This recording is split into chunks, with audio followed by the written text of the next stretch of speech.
Let me ask you something. How do you like your eggs? Scrambled? Over easy?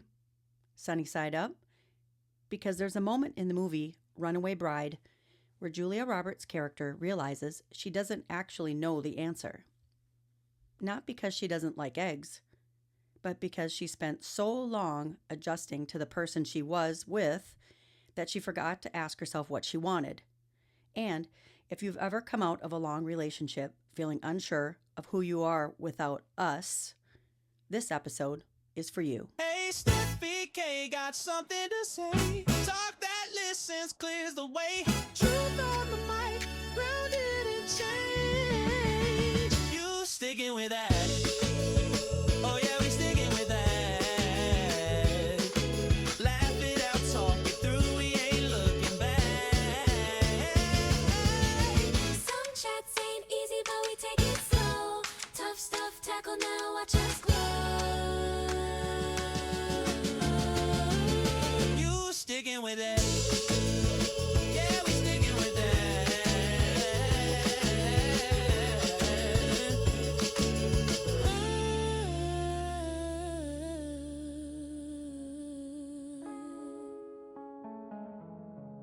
Welcome back to You Stickin' With That?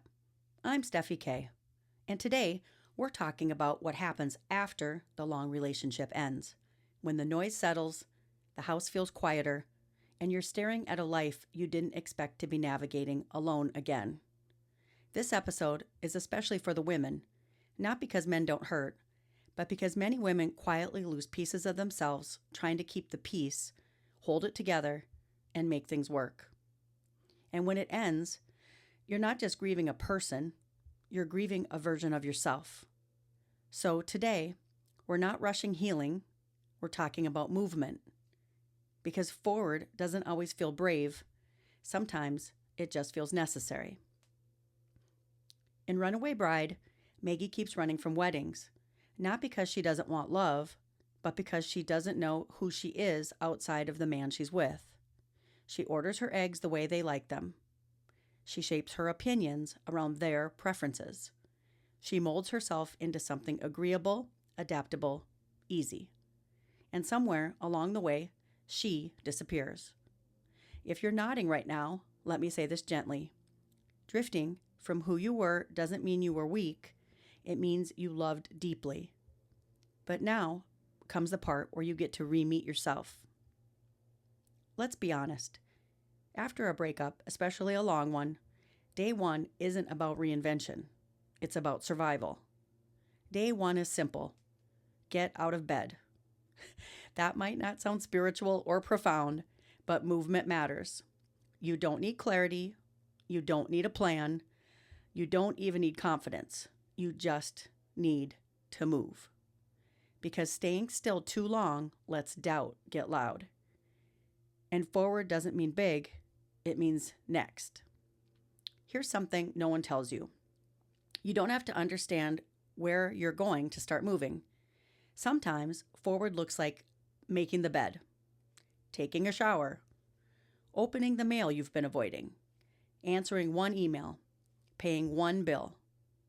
Progress doesn't always feel powerful. Sometimes it just feels awkward and uncomfortable. But motion builds momentum. And momentum rebuilds confidence. And rebuilding yourself isn't just about what you do, it is also about what you stop doing.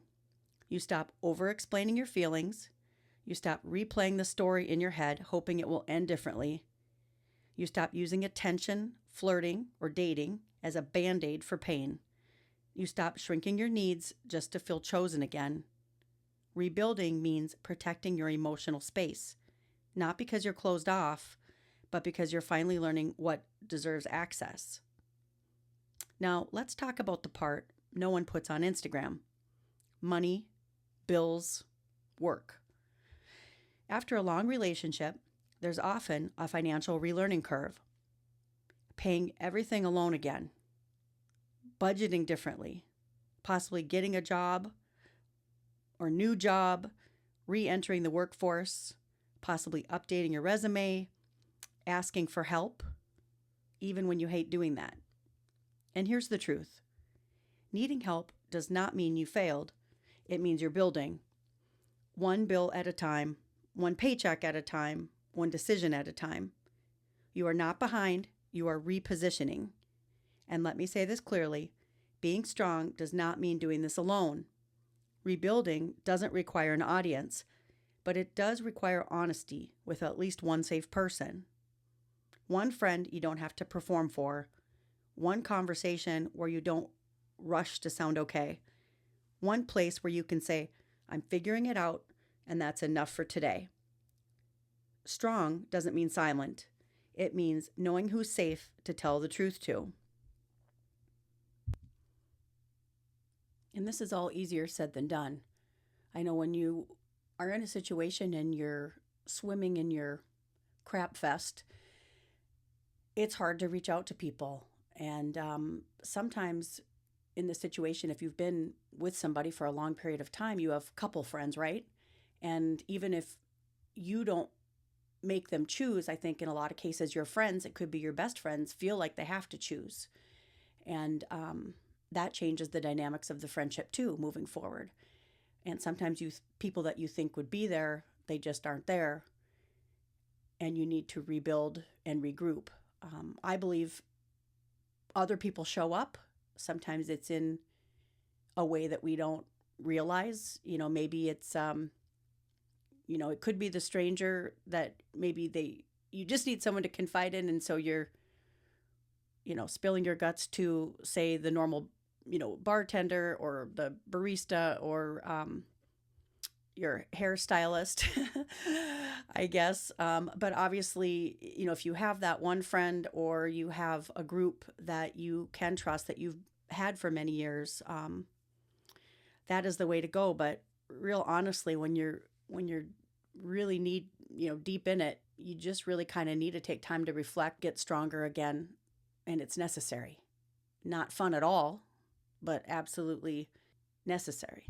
Things really shifted for me when I looked at the positive form of everything, and I really changed the way I said things and the way I was thinking.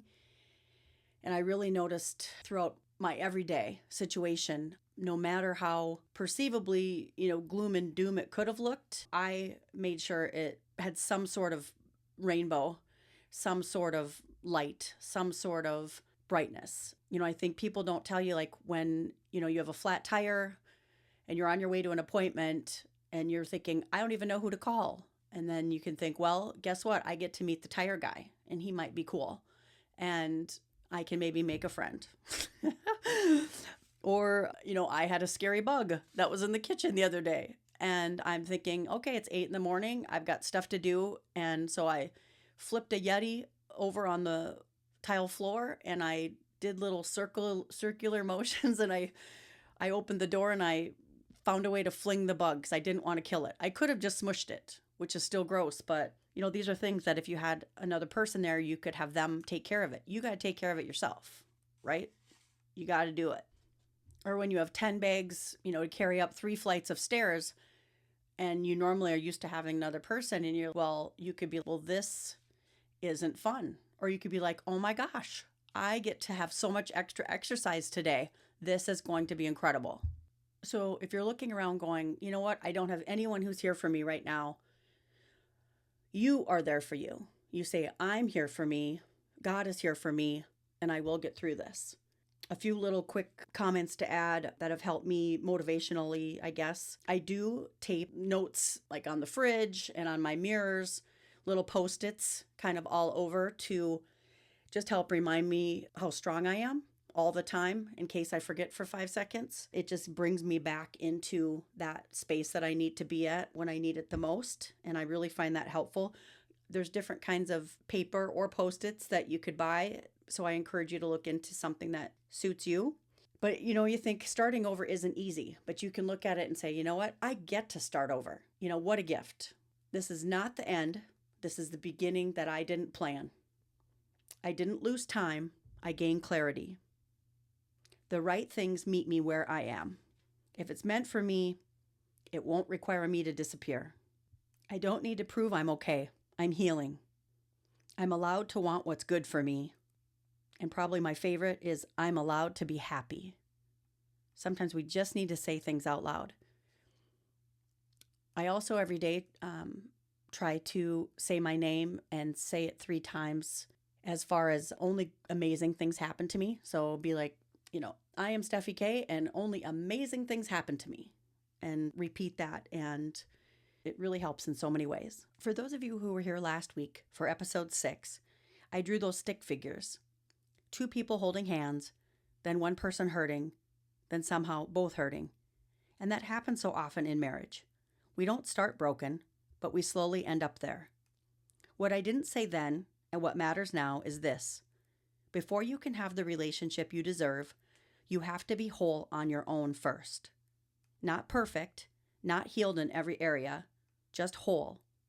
Because when 2 people come together trying to fill gaps in themselves, the relationship starts carrying weight it was never meant to hold. Love isn't supposed to complete you. It's supposed to complement you. And when you build yourself whole first, emotionally, financially, spiritually, mentally, you stop asking another person to save you, fix you, or define you. You stop shrinking to keep the peace. You stop bending just to stay connected. You stop choosing their eggs over your own. This season of life is about asking small questions again. What do I like? What do I need? What brings me peace? What drains me? You don't have to invent your whole life overnight. Start with breakfast. Start with boundaries. Start with one honest answer, because choosing yourself isn't selfish, it's necessary. And sometimes finding yourself again isn't some big dramatic moment. It's small. It's choosing the music in the car and not apologizing for it. It's ordering what you want, not what's easiest. It's setting your schedule the way your energy needs it. It's saying no without offering a paragraph of reasons. Identity doesn't come back all at once.